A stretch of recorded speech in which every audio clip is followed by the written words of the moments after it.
السلام علیکم ورحمۃ اللہ وبرکاتہ۔ السلام علیکم ورحمۃ اللہ وبرکاتہ۔ الحمد للہ رب العالمین والصلاة والسلام علی سید الانبیاء والمرسلین وعلی آلہ واصحابہ اجمعین، اما بعد۔ قال اللہ تبارک وتعالی فی القرآن المجید والفرقان الحمید، فاعوذ باللہ من الشیطان الرجیم، بسم اللہ الرحمن الرحیم، بل هو قرآن مجید فی لوح محفوظ، صدق اللہ العظیم۔ وقال النبی صلی اللہ علیہ وسلم، انزل القرآن على 7 أحرف، او کما قال علیہ الصلاة والسلام۔ اللهم صل على سيدنا ومولانا محمد وبارك وسلم، اللهم صل على سيدنا ومولانا محمد وبارك وسلم، اللهم صل على سيدنا ومولانا محمد وبارك وسلم۔ معزز اور محترم مائیں اور بہنیں، اللہ رب العزت کا بے انتہا فضل و کرم اور احسان یہ ہوا کہ اس نے قرآن جیسی مقدس کتاب اور عظیم کتاب کو سمجھنے کا، اور اللہ ہم سے کیا کہنا چاہ رہے ہیں، اللہ کا آخری پیغام کیا ہے، اپنے بندوں کے نام، پیارے بندوں کے نام، اور اللہ اپنے بندوں سے کیا چاہتا ہے، اللہ کی رضا کن اعمال میں ہے، اللہ کی ناراضگی کن اعمال میں ہے، یہ ساری باتیں قرآن مجید سے ہم کو معلوم ہوتی ہے۔ ایک تو قرآن مجید سے، دوسرا اللہ کے نبی صلی اللہ علیہ وسلم کی مبارک حدیث سے۔ قرآن کریم کے مطلب کو سمجھنا اور اس کو سمجھنے کی کوشش کرنا، کہ اللہ تعالیٰ ہر کسی کو توفیق عطا نہیں فرماتے، اپنے خاص بندوں کو عطا فرماتے ہیں۔ اللہ کا شکر ہے کہ اللہ نے ہم کو یہ موقع عطا فرما دیا۔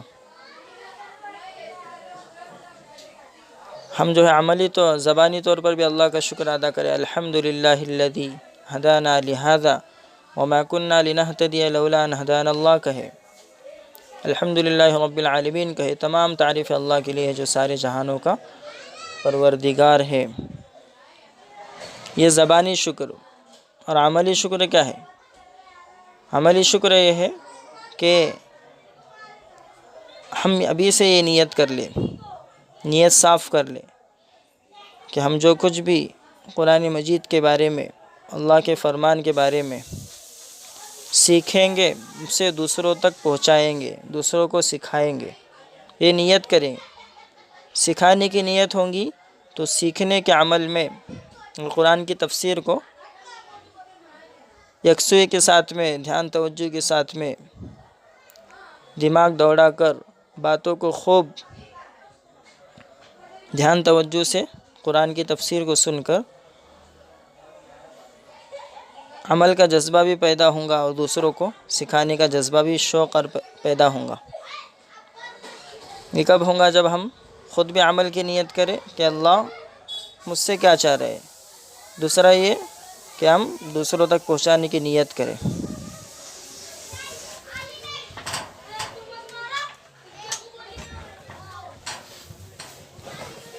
اسی طرح ہماری نیت یہ بھی ہو کہ ہم قرآن مجید کی تفسیر جو ہمارے سامنے کی جا رہی ہے، اس قرآن مجید کی تفسیر ہونے کے بعد میں ہم روزانہ کا اپنا معمول بنائیں، روزانہ کا ایک ٹائم ٹیبل بنائیں، جس ٹائم کے اندر جو قرآن کی تفسیر کی جا رہی ہے ان آیتوں کو دھیان توجہ سے پڑھے، اس کی تلاوت کرے، دھیان توجہ سے پڑھے۔ اور ابھی جب تفسیر کی جا رہی ہے قرآن مجید کی، آیتوں کے مطلب کو، صورتوں کے مطلب کو بیان کیا جا رہا ہے۔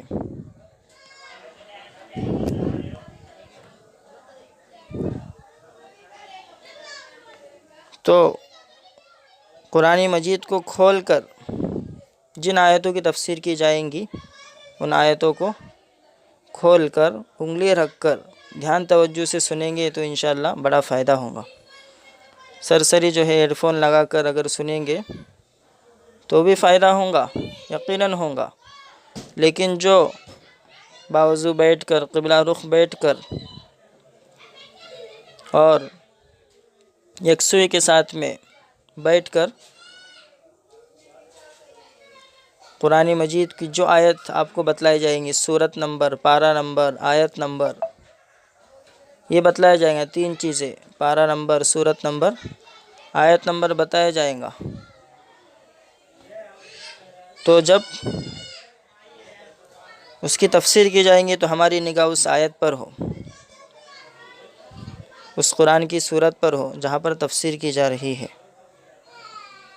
تو اس سے ہوگا یہ کہ قرآن کریم کو اچھے سے سمجھنے میں مدد ملیں گی۔ اور صرف سرسری طور پر ایسے سنیں گے تو وہ سرسری ہی رہیں گا۔ تو ابھی سے نیت کر لے کہ ہم جو ہے اللہ کو راضی کرنے کے لیے، دوسرا کہ اللہ ہم سے کیا چاہتے ہیں، جو بھی ہمارے سامنے باتیں آئیں گی انشاءاللہ ہم خود بھی عمل کریں گے اور دوسروں تک بھی پہنچائیں گے۔ دوسروں تک بھی جو ہے ہم ہمارے ماں و بہنوں کو قرآن مجید کی تفسیر سے جوڑنے کی کوشش کریں گے، فکر کریں گے۔ تو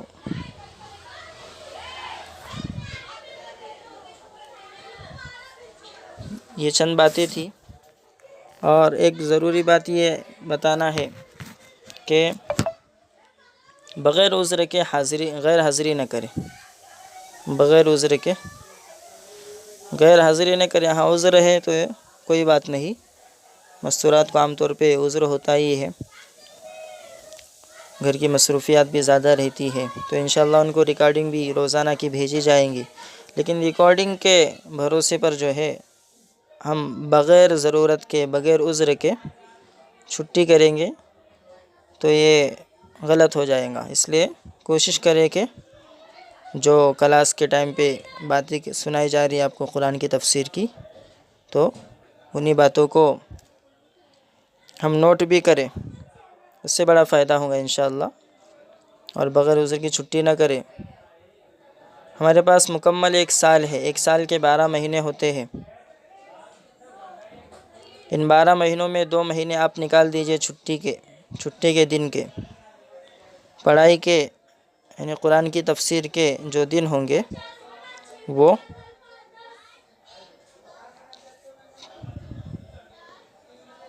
10 مہینے، پورے ٹوٹل 10 مہینے پکڑ لیجئے، اور قرآن مجید میں 30 پارے ہیں، قرآن مجید میں 30 پارے ہیں، تو 30 پاروں کو 10 مہینوں پر تقسیم کرنا ہے، تو انشاءاللہ ہم ہر مہینے 3 پارے کا ٹارگیٹ پکڑتے ہوئے قرآن کی تفسیر آسان انداز میں کرنے کی کوشش کروں گا، ہر مہینے 3 پارے۔ اسی طرح ہفتے کے 7 دن ہوتے ہیں، 7 دن میں 5 دن کلاسیں ہوں گی، 5 دن کلاس، ہفتے کے 5 دن کلاس ہوں گی۔ اتوار کی چھٹی کنفرم ہے، یعنی ہر اتوار کو چھٹی ہوں گی، یہ پہلا اتوار ہے، شروع ہے، اس لیے جو ہے یہ اتوار کو شروع کیا گیا، ہر اتوار کو چھٹی ہوں گی۔ اور اس کے علاوہ اور ایک دن ہفتے میں، باقی 6 دنوں میں سے جمعرات جمعہ، یہ 2 دنوں میں سے کسی بھی ایک دن بھی چھٹی ہو سکتی ہے، کنفرم نہیں ہے جمعرات یا جمعہ، اس لیے کہ ہمارے یہاں گشت کا دن ہوتا ہے، جمعہ کا دن، اس سے پہلے جمعرات کو مشورہ ہوتا ہے، تو اس لیے مشورے کا ٹائمنگ بھی وہی عشاء کی نماز کے بعد 9 بجے سے 10 بجے کے درمیان میں ہے، اس لیے جمعرات جمعہ 2 دنوں میں سے کسی ایک دن میں چھٹی ہوں گی۔ اتوار کے دن تو چھٹی کنفرم ہے، لیکن جمعرات یا جمعہ ان 2 دنوں میں سے کسی ایک دن میں چھٹی ہوں گی، اس کے علاوہ کبھی ضرورت پیش آئی تو بھی چھٹی ہو سکتی ہے۔ کوشش ہوگی کہ 12 مہینے میں سے 10 مہینے مکمل آپ کے پڑھائی کے لیے استعمال کی جائے، باقی رمضان بقرعید وغیرہ کی چھٹی سب نکال کر ہی ہم نے 2 مہینے پکڑے ہیں۔ تو یہ کچھ ضروری باتیں تھیں۔ اسی طرح ایک ضروری بات یہ ہے کہ جو کچھ تفسیر میں آپ کو سکھایا جائے گا وہ صرف سمندر کا ایک قطرہ ہے۔ قرآن کی تفسیر ایسا سمندر ہے جس کی کوئی حد نہیں ہے۔ بہت سارے مفسرین نے، مفسر کہتے ہیں قرآن مجید کی تفسیر کرنے والے، تفسیر یعنی معنی اور مطلب کو، آیت کے مطلب کو، میننگ کو کھول کر بیان کرنے والے مفسر، قرآن کے میننگ کو، مطلب کو، اللہ کیا چاہتے ہیں اس کو کھول کر بیان کرنے والے۔ تو قرآن کے جو مفسرین ہیں انہوں نے اپنے الگ الگ انداز میں قرآن کریم کی تفسیر لکھی، اور اتنی کتابیں لکھی گئی تفسیر پر، ہر ایک نے جو ہے اپنے دماغ کو لڑا کر اللہ کے قرآن کی آیتوں میں غور و فکر کر کے ایسے معنی اور مطلب بیان کیے کہ جو قرآن کریم کا اعجاز سمجھ میں آتا ہے، یعنی قرآن کریم ایک سمندر، علم کا سمندر، ٹھاٹے مارتا ہوا سمندر معلوم ہوتا ہے۔ ایسا سمندر ہے کہ جس کی کوئی حد نہیں۔ قرآن مجید، اسی سے سارے علوم نکلتے ہیں۔ قرآن مجید کی ایک ایک آیت سے دنیا کی ہر چیز کا اس کے اندر علم موجود ہے، لیکن ہر ایک کی عقل اس تک نہیں پہنچتی۔ تفصیلی علم نہیں ہے، تفصیلی ڈیٹیلی نہیں ہے، لیکن ہر چیز کا علم قرآن مجید کے اندر ہے، مختصر انداز میں، اور سمجھنے والوں کے لیے یہ قرآن مجید نصیحت حاصل کرنے والوں کے لیے بہت آسان ہے۔ انشاءاللہ آپ دیکھیں گے تفسیر کے اندر کہ کس آسان انداز کے ساتھ میں آپ کے سامنے اللہ کی مراد کو، قرآن کی تفسیر کو رکھنے کی کوشش کی جائیں گی۔ تو قرآن مجید کو سمجھنا بہت آسان ہے۔ اللہ فرماتے ہیں وَلَقَدْ يَسَّرْنَا الْقُرْآنَ لِلذِّكْرِ فَهَلْ مِن مُدَّكِرٍ، کہ ہم نے قرآن مجید کو آسان کیا نصیحت حاصل کرنے کے لیے، اور ہمارا مقصد قرآن مجید کی تفسیر سے وہ نصیحت حاصل کرنا، اپنے عمل کے اندر اخلاص لانا، اپنے عمل کے اندر سدھار لانا، اور دوسروں کو اس کی دعوت دینا، یہ ساری چیزیں ہیں۔ تو قرآن مجید کو یہ اصول، قرآن کریم کی تفسیر شروع ہونے سے پہلے باوضو قبلہ رو ہو کر بیٹھے، اور قرآن کھول کر آیت نمبر آپ کو بتائی جائیں گی، سورت کا نام، سورت نمبر، پارہ نمبر بتایا جائیں گا، تو فوراً جو ہے ہماری انگلی وہاں پر ہونی چاہیے، اور پھر کم وقت میں انشاءاللہ آپ کو قرآن کریم کے مطلب کو آپ کے سامنے رکھا جائے گا۔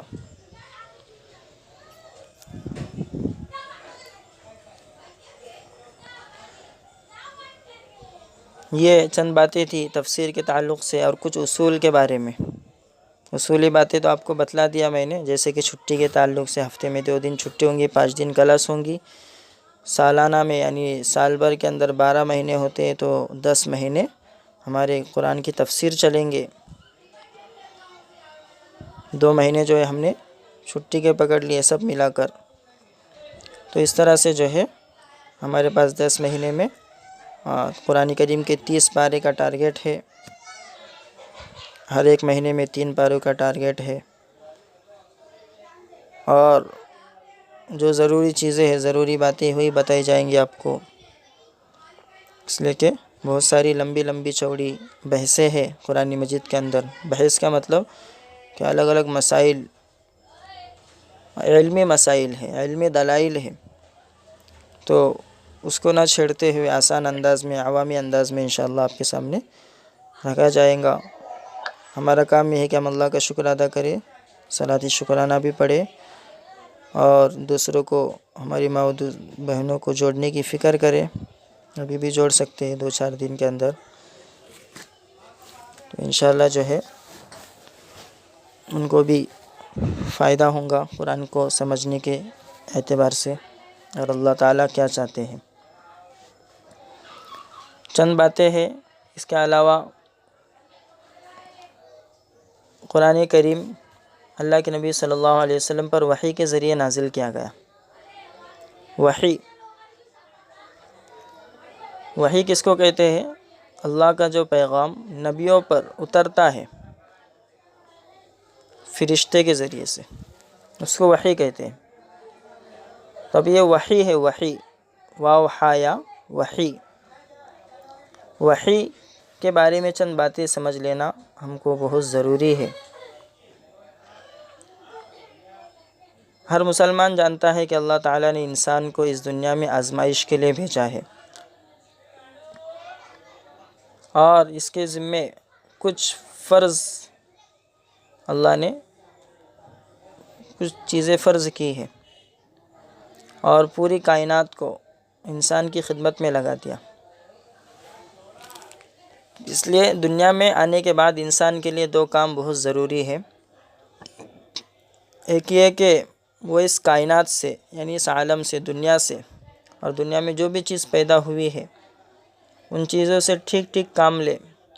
اور دوسرا یہ کہ اس کائنات کو، اس دنیا کو استعمال کرتے ہوئے، یعنی اس دنیا سے فائدہ اٹھاتے ہوئے اللہ تعالیٰ کے احکام کو مد نظر رکھے. کہ ہر انسان کے بندہ ہونے کا تقاضا ہے کہ ہر انسان اللہ کا بندہ ہے، تو دنیا سے فائدہ بھی اٹھائے، لیکن دنیا سے فائدہ اللہ تعالیٰ کے حکموں کو مد نظر رکھتے ہوئے، اللہ کس انداز میں فائدہ اٹھانا ہم سے چاہتے ہیں، اللہ کی رضا کیا ہے ہمارے دنیا کے اندر بھی. ایک بات یہ ہے کہ ہماری زندگی کا مقصد ہی اللہ کی رضا ہے، اللہ کو راضی کرنا ہے، خوش کرنا ہے. یہ مقصد اگر ذہن میں ہوگا تو ہم سب کے مقصد کے اندر وحدانیت ہوں گی، یونیٹی ہوں گی، یکسانیت ہوں گی، تو پھر جو ہے کام آسان ہو جائے گا، دین پر چلنا آسان ہو جائے گا. تو مقصد اللہ کو راضی کرنا ہے ہماری زندگی کا مقصد. تو اس کے لیے ہمیں اللہ کو راضی کرنے والے اعمال کو جاننا، ناراض کرنے والے اعمال سے بچنا یہ بہت ضروری ہے. تو 2 ہی چیزیں ضروری ہے انسان کے لیے. ایک تو کہ دنیا میں جو بھی اللہ نے چیزیں پیدا کی ان سے ٹھیک ٹھیک کام لے، اور دوسرا یہ کہ اس کائنات کو، اس دنیا سے فائدہ اٹھاتے ہوئے اللہ تعالیٰ کے حکموں کو مد نظر رکھے، اور کوئی ایسی حرکت نہ کرے، کوئی ایسا گناہ نہ کرے جو اللہ تعالیٰ کی مرضی کے خلاف ہے. اب ان دونوں کاموں کے لیے انسان کو علم کی ضرورت ہوتی ہے. انسان کو علم کی ضرورت ہے دنیا سے فائدہ اٹھانے کے لیے بھی. اللہ تعالیٰ کن چیزوں سے خوش ہوتے، کن چیزوں سے ناخوش، اس کے لیے علم کی ضرورت ہے. اس لیے جب تک یہ معلوم نہ ہو کہ اس کائنات کی حقیقت کیا ہے، اس دنیا کی حقیقت کیا ہے، اس کی کون سی چیز کے کیا فائدے ہیں، کون سی چیز کے کیا خاصیتیں ہیں، ان سے کس طرح فائدہ اٹھایا جا سکتا ہے، اس وقت تک وہ دنیا کی کوئی بھی چیز اپنے فائدے کے لیے استعمال نہیں کر سکتا، جب تک کہ اسے معلوم نہ ہو. اس لیے جب تک اسے معلوم نہ ہو کہ اللہ کی مرضی کیا ہے، وہ کون سے کاموں کو پسند اور کن کو ناپسند فرماتا ہے، اس وقت تک اس کے لیے اللہ تعالیٰ کی مرضی کے مطابق زندگی گزارنا ممکن نہیں. اس لیے اللہ تعالیٰ نے انسان کو پیدا کرنے کے ساتھ، بہت اہم بات ہے کہ اللہ نے انسان کو پیدا کرنے کے ساتھ 3 چیزیں ایسی پیدا کی ہے جن کے ذریعے ان باتوں کا علم حاصل ہوتا ہے. 3 چیزیں. ایک انسان کے حواس کا مطلب آنکھ. حواس کے اندر 5 چیزیں آتی ہیں. آنکھ نمبر 1، آنکھ نمبر 2 کان، نمبر 3 منہ، نمبر 4 ہاتھ پاؤں، نمبر 5 عقل. حواس کے اندر 5 چیزیں آتی ہیں. حواس خمسہ جن کو کہتے ہیں، آنکھ، کان، منہ، ہاتھ پاؤں اور سونگھنے کی طاقت. تو دوسری چیز عقل. ایک تو انسان کے حواس، دوسری چیز عقل، اور تیسری چیز وحی۔ وحی یہ اس کے بارے میں آپ کو بتایا جائے گا، لیکن انسان کو بہت سی باتیں اپنے حواس کے ذریعے سے معلوم ہوتی ہے۔ حواس کے ذریعے سے آنکھ سے دیکھ کر معلوم ہوتی ہے، کان سے سن کر معلوم ہوتی ہے، یعنی آنکھ سے بھی علم حاصل ہوتا ہے، کان سے بھی علم حاصل ہوتا ہے، زبان سے بھی اور ہاتھ پاؤں سے بھی علم حاصل ہوتا ہے۔ تو بہت سی باتیں حواس کے ذریعے سے معلوم ہوتی ہے، اور کچھ باتیں عقل کے ذریعے سے، انسان عقل کے ذریعے، اور جو باتیں ان دونوں ذریعے سے معلوم نہیں ہو سکتی ان کا علم وحی کے ذریعے عطا کیا جاتا ہے۔ جو باتیں نہ آنکھ کان ناک منہ سے معلوم ہو سکتی ہے اور نہ عقل سے، تو ان باتوں کا علم وحی کے ذریعے، یعنی اللہ کے نبی پر جو پیغام میسیج آتا تھا اللہ کی طرف سے اترتا تھا، اس کے ذریعے سے بتایا جاتا ہے امت کو۔ اب یہ جو آنکھوں سے جو نظر آتا ہے، اس کا بھی ایک لمٹ ہے کہ ایک حد تک وہ چیز نظر آئیں گی۔ اسی طرح عقل سے جو چیز سمجھ میں آتی ہے اس کی بھی ایک لمٹ ہے، ایک حد تک عقل چیزوں کو سمجھیں گی۔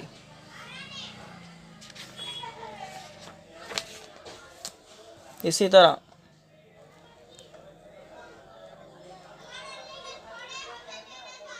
تو جہاں پر جو ہے حواس خمسہ یعنی آنکھ کان منہ کام کرنا چھوڑ دیتے ہیں، وہاں پر عقل رہنمائی کرنا شروع کر دیتی ہے، اور جہاں پر عقل کام کرنا چھوڑ دے وہاں پر وحی یعنی اللہ کا پیغام یہ کام کرنا شروع کر دیتا ہے، یعنی علم اور دنیا کو، امت کو صحیح باتیں بتلانا۔ تو وحی انسان کے لیے ایک اعلیٰ ترین علم کا ذریعہ ہے۔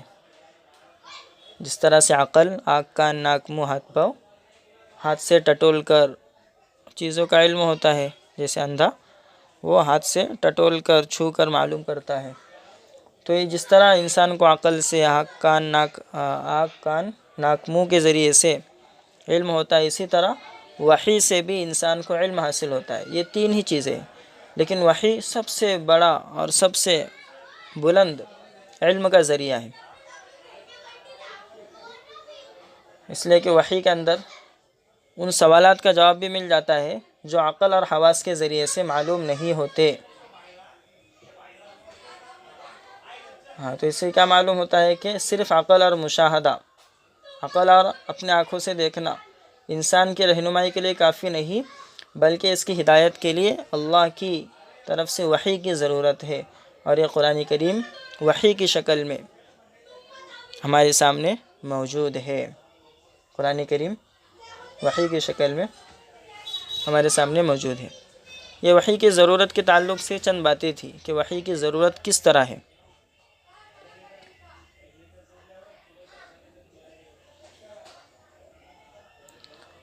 تو اللہ تعالیٰ نے یہ ساری کائنات بنائی اور دنیا کے اندر اس کو حضرت انسان کو بھیجا، لیکن اللہ تعالیٰ سے کیسے ممکن ہے، کیسے پاسبل ہے کہ اللہ نے انسان کو پیدا کرنے کے بعد اسے بالکل اندھیرے میں چھوڑ دیا ہو اور اسے یہ تک نہ بتایا ہو کہ وہ کیوں اس دنیا میں آیا ہے، یہاں اس دنیا میں آنے کے بعد اس کے فرائض کیا ہے، اس کی منزل مقصود کیا ہے، کہاں تک اس کو پہنچنا ہے، اس کا ٹارگیٹ کیا ہے، گول کیا ہے، اور وہ کس طرح اپنے مقصدی زندگی کے مقصد کو حاصل کر سکتا ہے۔ اس کو ایک مثال سے سمجھے کہ کوئی اپنے نوکر کو ایک خاص مقصد کے لیے کسی سفر پر بھیج دے اور اسے ساتھ میں چلتے ہوئے نہ سفر کا مقصد بتائے اور نہ بعد میں کسی پیغام کے ذریعے، میسیج کے ذریعے اس پر یہ واضح کر دے، یعنی اس کو یہ بتلائے کہ اسے کس کام کے لیے بھیجا گیا، کوئی چیز نہ بتلائے، سفر کا مقصد کیا ہے نہ بعد میں کوئی چیز بتلا رہا، اور سفر کے دوران اس کا کام کیا ہوگا۔ تو جب ایک مالک اپنے نوکر کے ساتھ یہ چیز نہیں کر سکتا تو اللہ تعالیٰ اپنے بندوں کے ساتھ یہ چیز کیسے کر سکتے ہیں۔ اللہ تعالیٰ نے اس کائنات کو بنایا، چاند سورج آسمان زمین ستاروں اور گیلیکسیز کا ایسا محیر العقول، عقل کو دنگ رکھنے والا، عقل کو حیرت میں ڈالنے والا اللہ نے نظام پیدا کیا کہ وہ اور اس نے اپنے بندوں تک پیغام رسانی کا، یعنی اپنے بندوں کو صحیح میسیج دینے کا کوئی ایسا انتظام بھی نہ کیا ہو کہ جس کے ذریعے سے انسانوں کو ان کے مقصدی زندگی سے متعلق ہدایات دی جا سکے. تو ایسا نہیں ہو سکتا. اس لیے یہ بات ماننا پڑے گا کہ اللہ تعالیٰ نے اپنے بندوں کو اندھیرے میں نہیں چھوڑا، بلکہ ان کے رہنمائی کے لیے باقاعدہ نظام ضرور بنایا ہے. اللہ نے انسانوں کی رہنمائی کے لیے ایک نظام بنایا ہے. اسی نظام کا نام وحی اور رسالت ہے. اسی سسٹم کا نام اللہ نے انسان کی ہدایت کے لیے، رہنمائی کے لیے، گائیڈنس کے لیے جو نظام اور جو سسٹم بنایا، وہ سسٹم ہی کا نام وحی اور رسالت ہے. تو وحی صرف دینی ضرورت نہیں بلکہ عقل کی بھی ضرورت ہے کہ عقل سے بھی وحی کا ضروری ہونا معلوم ہوتا ہے. اب وحی کے نازل ہونے کے، اللہ کے نبی صلی اللہ علیہ وسلم پر وحی کے اترنے کی الگ الگ طریقے ہوتے تھے. اللہ کے نبی صلی اللہ علیہ وسلم پر وحی کا سلسلہ ختم ہو گیا. وحی کا سلسلہ ہمارے نبی پر ختم ہو گیا. اس لیے اللہ کے نبی صلی اللہ علیہ وسلم آخری نبی ہے. اب کسی انسان پر نہ وحی اتریں گی اور نہ اس کی ضرورت ہے. اللہ کے نبی صلی اللہ علیہ وسلم پر الگ الگ طریقوں سے وحی اترتی تھی. ایک روایت میں ہے کہ اللہ کے نبی نے فرمایا کہ کبھی تو مجھے گھنٹی کی سی آواز سنائی دیتی کہ گھنٹی بج رہی ہے، اور یہ آواز میرے لیے سب سے زیادہ سخت ہوتی تھی، مشکل ہوتی تھی. کبھی ایسا ہوتا کہ فرشتہ میرے سامنے ایک مرد کی صورت میں آ جاتا. جبرائیل علیہ السلام حضرت یحییٰ کلبی رضی اللہ عنہ کی شکل میں آئے ہمارے نبی کے پاس فرشتہ.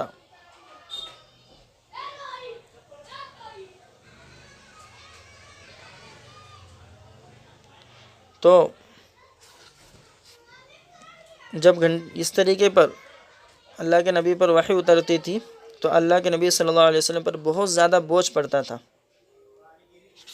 حضرت عائشہ رضی اللہ عنہ فرماتی ہے کہ میں نے سخت جاڑوں کے دن میں، یعنی سخت سردی کے دن میں آپ پر وحی کو اترتے ہوئے دیکھا ہے. ایسی سردی میں بھی جب وحی کا سلسلہ ختم ہوتا، وحی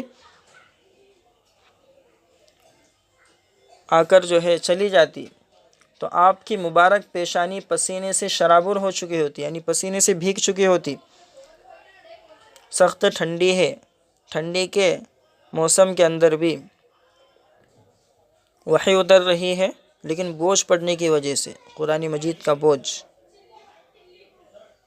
وحی کا بوجھ پڑنے کی بنا پر اللہ کے نبی کی پیشانی ٹھنڈی کے موسم میں بھی پسینے سے بھیگ جاتی تھی. ایک روایت میں حضرت عائشہ رضی اللہ عنہ فرماتی ہے کہ جب آپ پر وحی اترتی تو آپ کا سانس رکنے لگتا تھا، چہرہ بدل جاتا تھا، اور کھجور کی ٹہنی جس طرح پیلی ہوتی ہے اس طرح آپ کا چہرہ پیلا ہو جاتا تھا.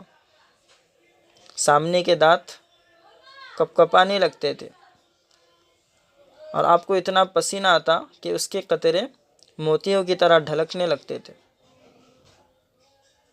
وحی کے بوجھ کی بنا پر. بعض مرتبہ اتنی سخت طریقے سے وحی آتی تھی کہ اللہ کے نبی صلی اللہ علیہ وسلم جس جانور پر سوار ہوتے، اس وقت میں جانور پر سواری کر رہے ہیں اور وحی آ گئی، اللہ کی طرف سے پیغام آ گیا، میسیج آ گیا جبرائیل علیہ السلام کے ذریعے، تو وہ جانور بھی جس پر آپ بیٹھے تھے وہ آپ کے بوجھ سے دب کر بیٹھ جاتا. اور ایک مرتبہ آپ نے حضرت زید بن ثابت رضی اللہ عنہ، صحابی رسول زید بن ثابت، وحی کو لکھنے والے صحابی، ان کے زانو پر، ان کی ران پر، ان کے پیر پر، ان کے مانڈی پر اپنا سر رکھا ہوا تھا کہ اسی حالت میں وحی اترنا شروع ہو گئی. تو اس سے حضرت زید رضی اللہ عنہ کی ران پر اتنا بوجھ پڑا حضرت زید بن ثابت کی ران پر، ان کی مانڈی پر اتنا بوجھ پڑا کہ وہ ٹوٹنے لگی۔ بعض مرتبہ وحی کی جو آواز ہوتی تھی وہ دوسروں کو بھی محسوس ہوتی تھی، ہلکی ہلکی آواز، بھنبھناہٹ۔ حضرت عمر رضی اللہ عنہ فرماتے ہیں کہ جب آپ پر وحی اترتی تھی تو آپ کے چہرے انور کے قریب شہد کی مکھیوں کی بنبناہٹ جیسی آواز سنائی دیتی تھی۔ تو یہ وحی کی پہلی صورت جس میں وحی کی آواز گھنٹیوں کی آواز کے جیسی ہوتی تھی۔ یہ گھنٹی جب بجتی ہے اور انسان کو معلوم نہ ہو کہاں سے بج رہی ہے تو وہ یہ معلوم نہیں کر سکتا کہ یقینی طور پر معلوم نہیں کر سکتا کہ وحی گھنٹی جو ہے کون سی سمت سے اور کس جہت سے، یعنی کس طرف سے گھنٹی کی آواز آ رہی ہے۔ اسی طرح وحی وہ بجتی رہتی تھی، وحی آتی اترتی رہتی تھی تو اس کی آواز ہر طرف سے معلوم ہوتی تھی، ہر طرف سے آتی ہوئی اس کی آواز، چاروں جہت سے، چاروں طرف سے آواز اس کی آتی ہوئی محسوس ہوتی تھی۔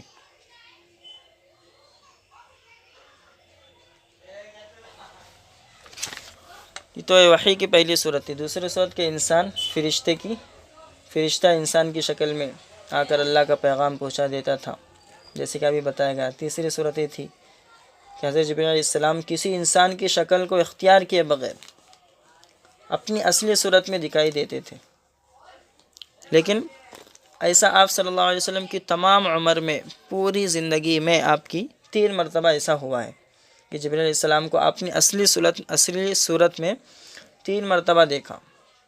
ایک مرتبہ اس وقت جب آپ نے خود حضرت جبرائیل علیہ السلام کو ان کی اصلی شکل میں دیکھنے کی خواہش ظاہر فرمائی تھی۔ ایک مرتبہ اس وقت جب آپ نے خود حضرت جبرائیل علیہ السلام سے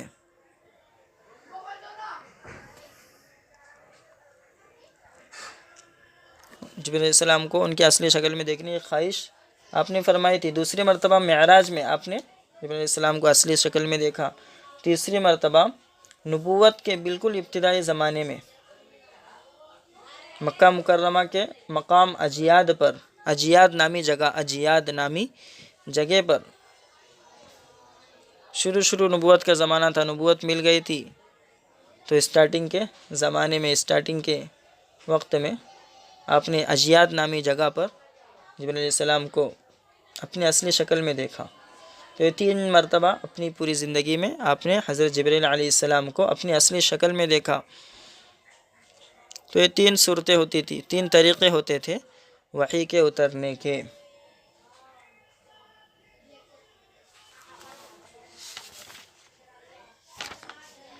اور چوتھا طریقہ وحی کے اترنے کا کہ براہ راست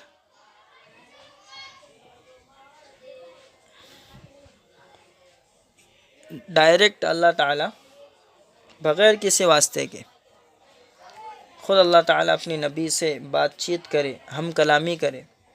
یہ اللہ کے نبی صلی اللہ علیہ وسلم کو صرف ایک مرتبہ معراج کے موقع پر یہ شرف حاصل ہوا، یہ اعزاز حاصل ہوا کہ اللہ تعالیٰ نے آپ کے ساتھ معراج کے موقع پر بیداری کی حالت میں، بیداری یعنی خواب میں نہیں، بیداری کی حالت میں معراج کے موقع پر بات چیت کی، ڈائریکٹ بغیر کسی واسطے کے۔ لیکن ایک مرتبہ خواب میں بھی اللہ تعالیٰ سے آپ نے بات چیت کی۔ تو پوری زندگی میں ایک مرتبہ بیداری کی حالت میں معراج کے موقع پر آپ اللہ تعالیٰ سے بغیر کسی واسطے کے ڈائریکٹ اللہ تعالیٰ سے ہم کلام ہوئے۔ اسی طرح وحی کی 5ویں صورت یہ تھی کہ حضرت جبرائیل علیہ السلام کسی بھی صورت میں سامنے آئے بغیر آپ کے دل مبارک میں کوئی بات ڈال دیتے تھے۔ جبرائیل علیہ السلام آئے نہیں، لیکن آپ کے دل کے اندر کوئی بات ڈال دے اللہ تعالیٰ کی جانب سے، اللہ تعالیٰ کے حکم سے۔ تو یہ 5 صورتیں تھی وحی کے اترنے کے طریقے تھے جن میں سے پہلا کہ کبھی جبرائیل علیہ السلام لے کر آتے وحی تو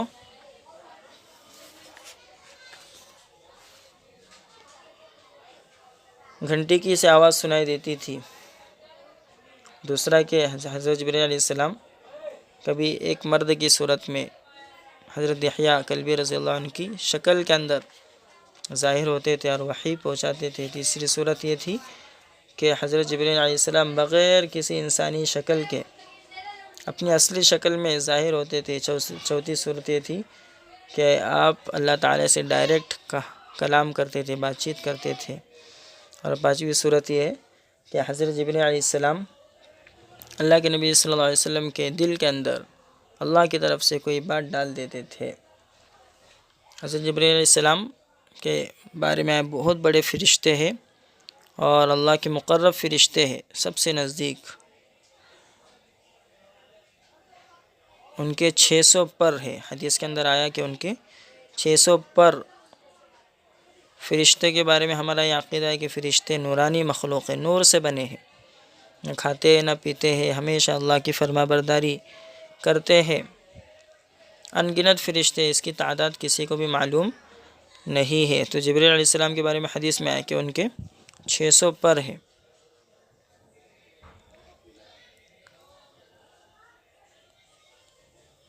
تو یہ وحی کے اترنے کے طریقے تھے.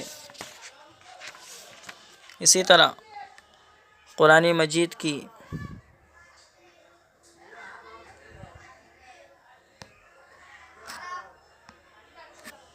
اترنے کی جو تاریخ ہے، ہسٹری ہے کہ قرآن مجید کس طرح اترا،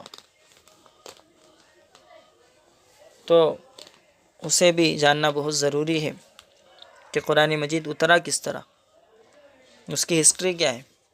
ابھی وحی کے بارے میں آپ نے اس کے طریقے معلوم کیے، لیکن قرآن کے اترنے کی ہسٹری اس کے اندر یہ کہ قرآن مجید ازل سے، ازل کا مطلب ازل اس کو کہتے ہیں کہ جس کی ابتدا نہ ہو، اسٹارٹنگ نہ ہو، اس کو ازل کہتے ہیں. یعنی اللہ تعالیٰ ازل سے ہے اور ابد تک رہے گا. یہ بولتے ہیں نا ہم عقیدے کے طور پر کہ اللہ تعالیٰ ازل سے ہے، یعنی ابتدا سے ہے، اور ابد تک. ابد یعنی ہمیشہ. ابد کس کو کہتے ہیں؟ جس کی انتہا نہ ہو. ابد تک رہے گا، ہمیشہ رہے گا. ازل سے ہے، ابتدا سے ہے. اب ابتدا، ازل کہتے ہیں کہ جس کی ابتدا ہی نہ ہو. ازل کہتے ہیں جس کی ابتدا ہی نہ ہو. لیکن سمجھانے کے لیے ہم بولتے ہیں کہ اللہ پہلے سے ہے، لیکن اس کی ابتدا کب ہو رہی ہے وہ معلوم نہیں. اس لیے کہ اللہ نے سب کو پیدا کیا، اللہ کو کسی نے پیدا نہیں کیا، اللہ خود سے ہے. تو ازل سے ہی قرآن مجید لوح محفوظ میں، لوح محفوظ ایک تختی ہے جس پر سارا قرآن مجید جس کے اندر محفوظ ہے. تو ازل سے لوح محفوظ میں قرآن موجود ہے. قرآن کریم کا ارشاد ہے بل هو قرآن مجید فی لوح محفوظ، بلکہ قرآن مجید ہے لوح محفوظ میں. پھر لوح محفوظ سے قرآن کا اترنا 2 مرتبہ ہوا. ایک مرتبہ پورے کا پورا دنیا کا جو آسمان ہے،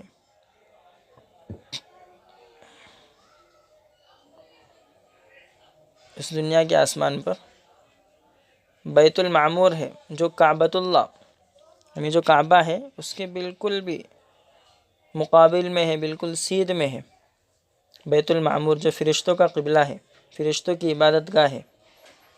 تو آسمانی دنیا پر پہلی مرتبہ قرآن کریم پورا کا پورا شب قدر میں اترا. شب قدر میں.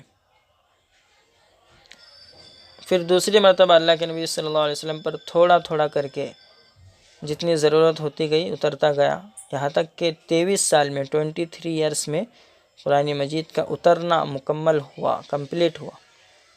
تو 2 مرتبہ قرآن مجید اترا ہے.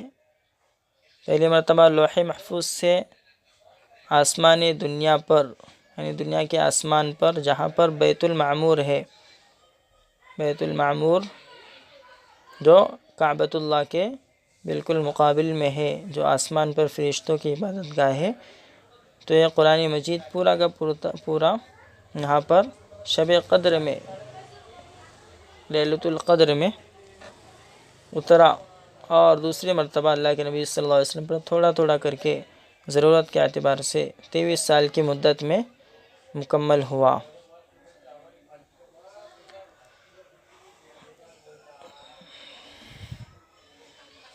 قرآن کریم کو پہلی مرتبہ پورا کا پورا اللہ تعالیٰ نے آسمانی دنیا پر اتارا، جہاں پر فرشتوں کا قبلہ ہے، جیسے کہ ابھی بتایا گیا۔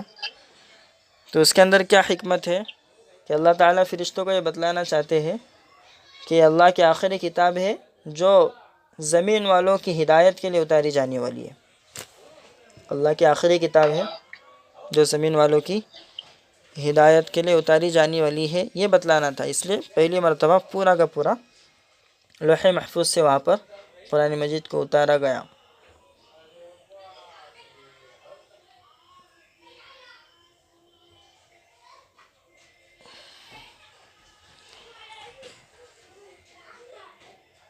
اور دوسری مرتبہ جو قرآن کریم اترا ہے وہ ڈائریکٹ اللہ کے نبی صلی اللہ علیہ وسلم کے دل پر اترا ہے، اللہ کے نبی پہ دل پر اترا ہے۔ اور اس کی سٹارٹنگ دل پر اترنے کی کب ہوئی؟ جب اللہ کے نبی کی عمر 40 سال تھی، اور لیلۃ القدر یعنی شب قدر کے اندر ہی دوسری مرتبہ بھی اترنے کی ابتدا ہوئی ہے، سٹارٹنگ ہوئی ہے۔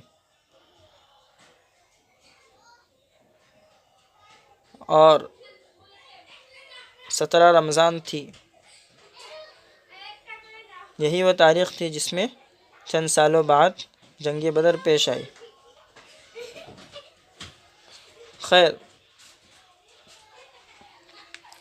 سب سے پہلے اترنے والی آیت کون سی ہے؟ صحیح بات یہ ہے کہ اللہ کے نبی صلی اللہ علیہ وسلم پر قرآن کریم کی سب سے پہلی جو آیتیں اتری ہے وہ سورہ علق کی، یعنی اقرأ بسم ربک الذی خلق، یہاں سے 5 آیتیں اللہ کے نبی پر سب سے پہلے اتری ہے، سب سے پہلی وحی۔ اقرأ یعنی پڑھیے، پڑھنے کا حکم دیا جا رہا ہے، پڑھ کر علم حاصل کرے، اللہ کو پہچانے۔ تو قرآن کریم کی سب سے پہلی جو آیتیں ہیں وہ 5 آیتیں ہیں۔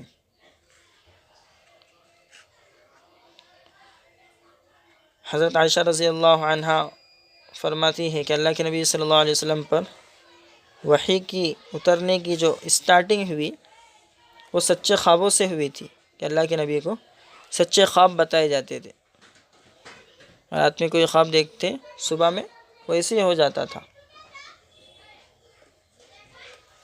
یہ اصل وحی نہیں تھی بلکہ ایک اشارہ تھا اللہ کی طرف سے۔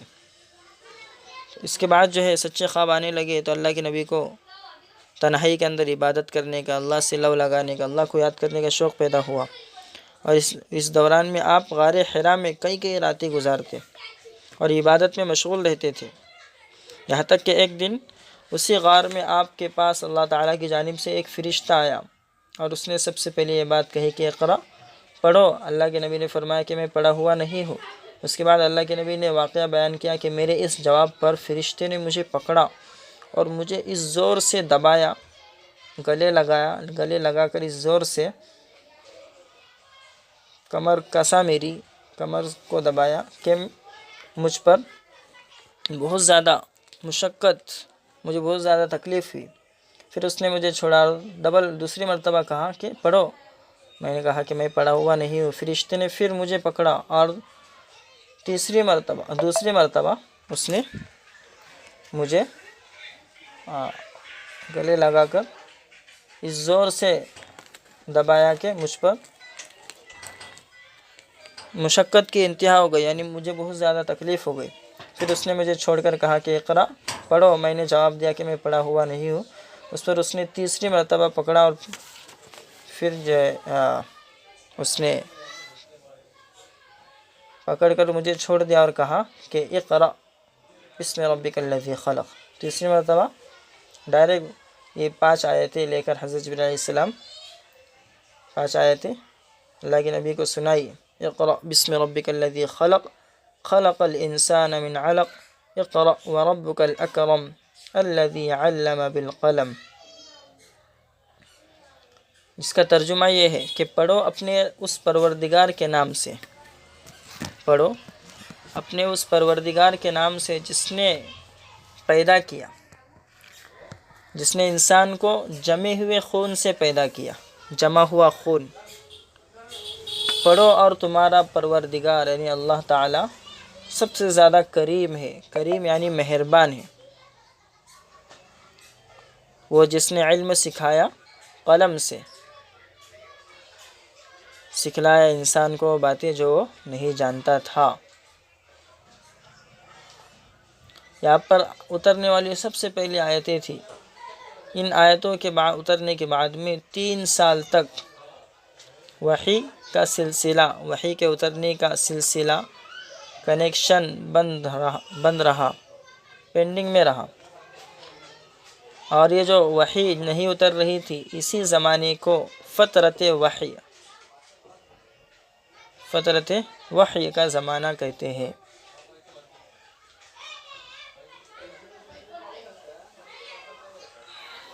پھر 3 سال کے بعد میں وہی فرشتہ آپ کو آسمان اور زمین کے درمیان میں دکھائی دیا، اور اس نے سورہ مدثر کی آیتیں، سورہ مدثر جو 29ویں پارے میں ہے اس کی چند آیتیں، پوری سورت بھی نہیں، شروع کی چند آیتیں اللہ کے نبی کو سنائی۔ اس کے بعد وحی کا سلسلہ واپس سے شروع ہو گیا۔ یہ وحی کے قرآن مجید کی مختصر سی ہسٹری آپ کے سامنے رکھی گئی، تاریخ قرآن کے اترنے کی ہسٹری۔ اس کے علاوہ اور بھی کچھ ابتدائی باتیں ہیں، یہ جب ہو جائیں گی انشاءاللہ 1-2 دن کے اندر، کوشش ہوں گی 1-2 دن کے اندر مکمل ہو جائے۔ جب ابتدائی باتیں مکمل ہو جائیں گی پھر جو ہے سورہ فاتحہ سے قرآن مجید کی تفسیر شروع ہوں گی، اور ہر آیت کے مطلب کو انشاءاللہ آپ کے سامنے مختصر انداز میں اللہ کیا کہنا چاہتے ہیں وہ کہا جائے گا۔ الحمدللہ ریکارڈنگ بھی ہو چکی ہے، آپ کی کلاس مکمل ہو گئی۔